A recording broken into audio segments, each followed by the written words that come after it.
Welcome to Mr. Night Media.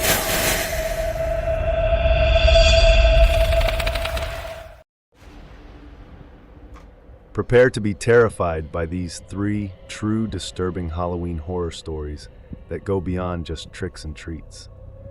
From chilling encounters with mysterious figures to spine-tingling sounds in the night, these real accounts will make you think twice about what's lurking in the dark. Turn off the lights, sit back, and brace yourself for some of the scariest Halloween tales you'll ever hear.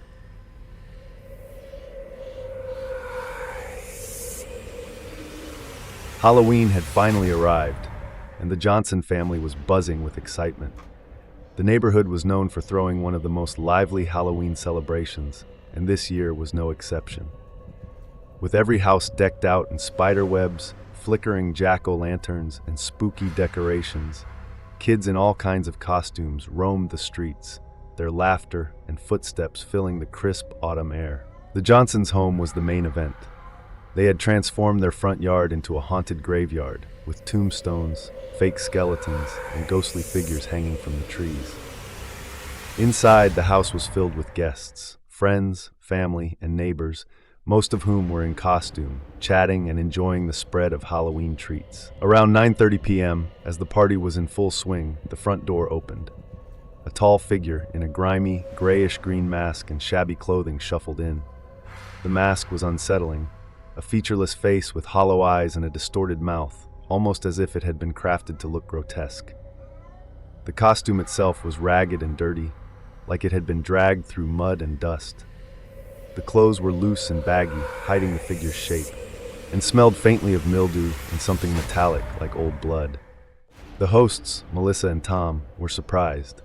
They didn't remember inviting anyone who would wear something so unusual. But they brushed it off as a prank from one of their friends. Halloween was a night for playing tricks, after all. They greeted the figure, who remained silent, only nodding slightly before slipping into the crowd. The masked guest drifted through the rooms, not speaking, not interacting, only watching. Melissa tried to catch glimpses of him, but each time she'd spot him, he'd be standing motionless, hands hanging limply at his sides. Other guests noticed him too, and made jokes about the creepy guy in the mask. Someone even tried to ask him who he was supposed to be, but he didn't respond. People started to get a bit uneasy around him, avoiding him and huddling in different parts of the house. As the night wore on, Melissa grew more uncomfortable. She couldn't shake the feeling that something was off about this silent figure. Every time she'd look his way, he was already watching her, his dark, hollow eyes following her movements across the room. His stare felt too intense, too deliberate. Her skin prickled under his gaze, as if he was studying her every move. Around midnight, Melissa finally decided to confront him. She motioned to Tom, who nodded, agreeing they should politely ask their mystery guest to either reveal himself or leave. But just as they moved toward him, he turned and melted into the crowd of children and costumed adults lingering in the yard. When they reached the door, he was gone, lost among the swirling costumes in the darkened streets. Melissa and Tom looked around, scanning the sea of Halloween masks and costumes, but there was no sign of the shabby figure. They both felt a sense of relief, hoping it had just been a harmless prank after all. The party began to wind down, and soon only a handful of guests remained, sharing ghost stories around the fire pit in the backyard. By 1 a.m., the last guest had finally left, and Melissa and Tom began cleaning up. As they were picking up cups and plates from around the living room, they heard police sirens and noticed flashing lights down the street. Curious, Melissa peered out the window and saw officers outside the Williamsons' house, just 3 doors down. Worried something had happened, she decided to head over to check if everything was okay. The scene she found was chilling. The front door of the Williamsons' house was hanging open, its frame splintered from what looked like forced entry. Neighbors were gathered around, murmuring in concern. Mrs. Williamson, an elderly woman, sat on her front step, visibly shaken, while the police officers took notes. Melissa overheard a nearby officer saying that someone had broken into the house and attacked her husband. Thankfully, Mr. Williamson had survived, but he was in critical condition. Melissa's heart raced. The details didn't add up. The Williamsons lived in a quiet, safe neighborhood. Who would break in on Halloween night with so many people around? And then her mind flashed back to the masked figure at their party. She quickly asked one of the officers if anyone had seen the intruder. One of the neighbors chimed in.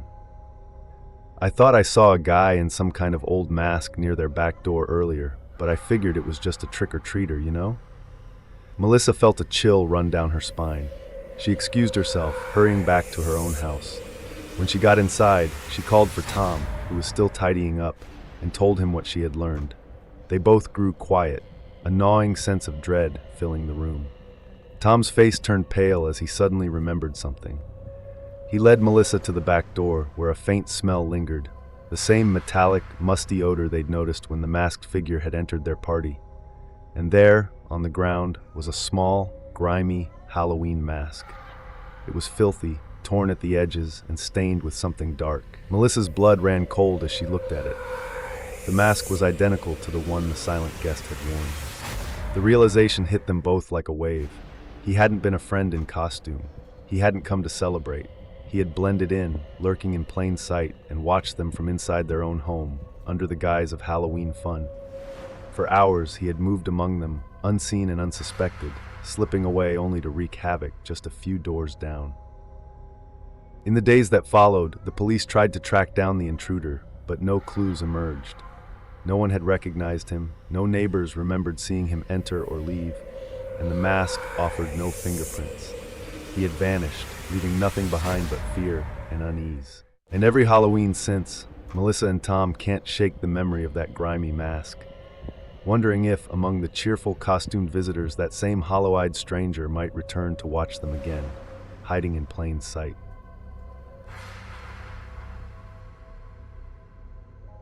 In a small New Jersey town, Halloween had always been celebrated with classic autumn fervor. Streets lined with pumpkin lanterns, houses wrapped in cobwebs, and children bustling about in costumes. All these sights marked October 31st. But in 1992, the Jenkins family experienced a Halloween unlike any other, and one they would never forget. The Jenkins family, Mike, Laura, and their teenage daughter Sarah, had spent the evening handing out candy to a steady stream of trick-or-treaters. Around 10 p.m., the flow began to slow. Most of the children were home, sorting through their candy, and families were winding down. By 11 p.m., the streets were empty, and Laura went through the house, turning off the porch lights. Mike locked the front door, ready to call it a night. Just as they were about to go upstairs, a knock echoed through the house, soft but distinct, cutting through the quiet. Mike and Laura exchanged glances. Sarah, who had been waiting on the stairs, rolled her eyes. "It's way too late for trick-or-treaters," she muttered. Laura checked the clock. It was nearly midnight. The strangeness of someone knocking so late gave them pause, but it was Halloween, so perhaps a few teenagers were making one last candy round. Smiling, Laura grabbed the half-full bowl of candy, opened the door, and said, "Happy Halloween!" Standing on the porch was a small child, barely 5 feet tall, dressed in what looked like a vintage costume from a bygone era. The outfit was tattered but meticulously detailed, like something out of an old black and white photograph. It had a threadbare, high-collared shirt and a dark, weathered jacket. But it was the mask that caught Laura's attention. An aged, white face with hollowed-out eyes and a thin mouth, almost puppet-like, frozen in a disturbing expression. The mask was cracked in places, revealing patches of gray underneath, as if it had been worn year after year. The child stood utterly still, his head tilted slightly downward, keeping his face out of view. Laura felt an unexpected chill. Something about the child's motionless presence felt unnerving. Hi there," Laura stammered, holding out the candy. "Where are your parents?" The child didn't respond, didn't move, didn't lift his head. Laura glanced at Mike, who had come up behind her. He gave her a quizzical look and whispered, "Maybe they're shy?" "Here, take as much as you like," she said gently, moving the bowl closer to the child. But the child just stood there, silent and unmoving, his hands by his sides, still and rigid. The feeling of unease grew as Laura and Mike looked at each other, both sensing something was deeply off. Laura's gaze moved down to the child's small, pale hands. They were oddly clean, almost too clean, and something about their unnatural stillness gave her goosebumps. Finally, she reached out, intending to gently pat the child's shoulder and encourage him, but as her hand got close, the child abruptly tilted his head upward. Behind the mask were empty eye sockets. No eyes, no reflection, just two dark, hollow spaces that seemed to stretch into infinity. The expression on the mask now seemed to take on an eerie, mocking quality, twisted and hollow. Laura gasped and stumbled backward, dropping the bowl of candy as the child continued to stare, its gaze unwavering. Her heart raced, and a sense of dread washed over her as she took in the sight, her mind scrambling for some explanation. Without thinking, Laura grabbed the door and slammed it shut. She leaned against it, panting, her hands shaking. Mike, equally stunned, stared at her with wide eyes. Did you see that?" Laura whispered. He nodded, his face pale, and Sarah, who had only caught a glimpse from the stairs, looked between them, confused and frightened. "What was it?" she asked. "Who was that?" Mike shook his head, trying to steady his voice. I don't know." For a long minute, they stood there in silence, straining their ears, half expecting another knock. But all was quiet. The house felt different somehow, colder, and they couldn't shake the feeling that something unnatural had just happened. Mike looked through the peephole, but there was no one there. He opened the door cautiously and peeked outside. The porch was empty, and no one was on the street. It was as if the child had vanished into thin air. The family spent the rest of the night on edge, each one unable to sleep, haunted by the image of the masked child's hollow eyes.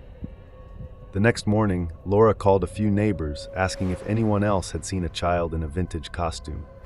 She described the mask, the hollow eyes, hoping someone else had witnessed the eerie visitor. One elderly neighbor, Mrs. Donnelly, listened to her story quietly, then nodded, her face turning serious.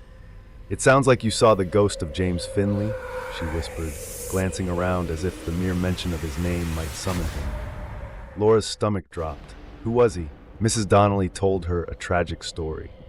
Many decades ago, in the early 1920s, a young boy named James Finley had lived in the neighborhood. He was an orphan, staying with his aunt and uncle, and was known for his love of Halloween. On October 31st, 1921, young James had gone out trick-or-treating by himself, wearing a homemade costume with a mask, which was common in those days. As the story went, James never returned home. He had been found the next day at the edge of the nearby forest, having fallen down an embankment, his mask cracked and dirtied, his face covered with blood. The townsfolk whispered that he had been lured into the woods by something sinister, and his tragic end became a ghost story told every Halloween. "But that was so long ago," Laura said, her voice trembling. "Why would he still be out here trick-or-treating?" Mrs. Donnelly shrugged. "No one really knows, but every few years people say they see him. He appears just before midnight, looking for one last piece of candy. Most people don't see his face. Those who do..." She trailed off, her eyes narrowing with concern. "They say his eyes are hollow, as if he's searching for something he'll never find." That Halloween night had left a lasting impression on the Jenkins family. The following year, they avoided staying up late, and after a few years, they stopped handing out candy altogether. Word spread about their encounter, and soon their story became part of the local Halloween lore, a tale parents told their kids to keep them from wandering too far alone on Halloween night. Years later, Laura would occasionally hear of others who claimed to have seen a strange child in a tattered vintage costume. Each story was the same: a soft knock at midnight, a child in an old-fashioned mask, and a chilling sense of something far older than time staring back at them. To this day, Laura can still remember the hollow eyes, staring up from behind that mask, and the sound of silence that followed him. The memory lingers like a shadow, a reminder that sometimes, even on Halloween, the dead don't stay buried. They return, seeking something they've lost but can never reclaim. And every Halloween, she can't help but wonder if the phantom trick-or-treater will visit again, knocking softly, waiting in the dark. It was Halloween night in 2005, and a group of friends from a small college in upstate New York decided to spend the evening at a haunted forest attraction, tucked away deep in the countryside. It was the kind of place where myths and ghost stories seemed to spring up naturally. Stories about witches, lost hikers, and apparitions seen wandering the trees. But the students were there for thrills, not legends. The group consisted of 7 close friends: Derek, Emma, Luke, Jenna, Ryan, Sophie, and Ben. They piled into 2 cars and drove out to the haunted forest, eager for a night of scares and laughter. The attraction was famous in the area, drawing thrill seekers with its dimly lit trails and strategically placed actors who would leap out from the darkness in costumes. For these students, it felt like the perfect Halloween adventure. As they arrived, a thin mist had settled over the ground, giving the forest an eerie, surreal quality. The organizers handed them lanterns with dim bulbs to navigate the trail, adding to the sense of isolation and fear. The forest was pitch black, with only faint, flickering lights marking the trail. Just beyond the lights, the trees seemed to close in, dense and endless. To heighten the thrill, they decided to split into pairs, with a few minutes between each group. Derek and Emma went first, followed by Luke and Jenna, then Sophie and Ryan. Ben, who had a knack for scaring his friends, opted to go alone, claiming he wanted to experience the real terror without anyone to hold him back. They agreed to regroup at the exit, where the trail would lead them back to the parking lot. As each pair entered, the thrill of anticipation buzzed in the air. Emma and Derek, the first to go, braced themselves for the expected scares. They heard rustling, footsteps, and occasional whispers echoing in the trees. Every so often, someone in costume would jump out, scaring them half to death. They laughed it off, reassuring themselves that it was all part of the attraction. But halfway through the trail, Emma caught sight of something, or rather someone, that made her pause. A figure stood off the main path, just barely visible in the dim light. The figure was dressed in a tattered cloak and appeared tall, with an unnatural stillness that set it apart from the usual jump scare actors. Emma nudged Derek and pointed, but he shrugged, assuming it was another actor. "Probably just waiting for his cue," he whispered. They waved at the figure, who did nothing in response, just stared with an intensity that felt almost palpable, like the eyes could cut through the darkness. Emma felt her skin prickle as they moved on, and she couldn't shake the feeling of being watched. She glanced back once, but the figure had vanished, blending into the shadows as though it had never been there. Each pair made it through the trail with similar, unnerving experiences. Luke and Jenna reported hearing footsteps that didn't belong to them and seeing shadows that seemed to move just out of sight. Ryan and Sophie swore they saw someone lurking in the trees, but each time they tried to get a closer look, the figure melted back into the darkness. When the final pair reached the end of the trail, they gathered near the parking lot to wait for Ben. They expected him to emerge laughing, pleased with himself for having gone alone. But as the minutes ticked by, their smiles faded, and concern replaced the anticipation. "Maybe he's hiding back there to scare us," Derek suggested, though he didn't sound convinced. They called his name, waited a few more minutes, and started shouting louder. By then, most visitors had already gone, and the forest was eerily quiet. The organizers and actors, finished with their night, were packing up, and when the students explained that their friend hadn't come out, the staff volunteered to search the trail. The organizers led a search through the forest, calling Ben's name and retracing the path the group had taken. They checked behind every tree, bush, and rock, even calling in a few volunteers to help, but there was no sign of Ben. The staff were adamant that all actors had finished and returned, and none of them recalled seeing anyone matching Ben's description. After nearly an hour of searching, they called the police. By this time, dread had taken hold of the group, and each friend was haunted by the image of the figure they'd seen lurking on the trail. Who or what had they seen that night? The police arrived and began their own thorough search, combing through every inch of the forest and the surrounding area. They questioned the organizers and actors, who all confirmed that no one had been stationed at the spots where the friends had seen the strange figure. Everyone who worked there had a designated route and checkpoints, but no one had been positioned off the trail where Emma had seen the still figure. Hours turned into days and the search continued, but Ben's trail was cold. No footprints, no belongings, and no sign of struggle. He had simply vanished. The friends were devastated. feeling a profound loss and a gnawing sense of guilt. As the police investigation dragged on with no leads, the group returned to college, carrying the weight of Ben's disappearance with them. His empty seat at their gatherings became a constant reminder of that night, and they spent countless hours going over the details, wondering if they had missed something. As the weeks passed, the memory of the figure off the trail haunted them. They couldn't shake the feeling that it hadn't been a person at all, but something else, something otherworldly. Each one of them remembered the figure slightly differently. Some saw a dark hooded cloak, others described a wide-brimmed hat, but all of them agreed on one detail: the eyes. It felt like the eyes of the figure were hollow, staring through them, as if they were looking into something beyond human.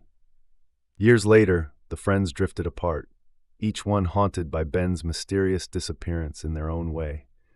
Local rumors about the haunted forest grew, fueled by stories of ghostly sightings and eerie presences, and every Halloween, people would whisper about the college student who had vanished without a trace. One year, Emma returned to the area for a visit and decided to face her fears. She ventured back to the forest, hoping that by retracing their steps, she could find some semblance of closure. As she walked the path alone, memories flooded back, and her heart raced at every rustling sound, every shadow that seemed to move. Near the spot where she'd seen the figure all those years ago, Emma stopped, clutching her flashlight tightly.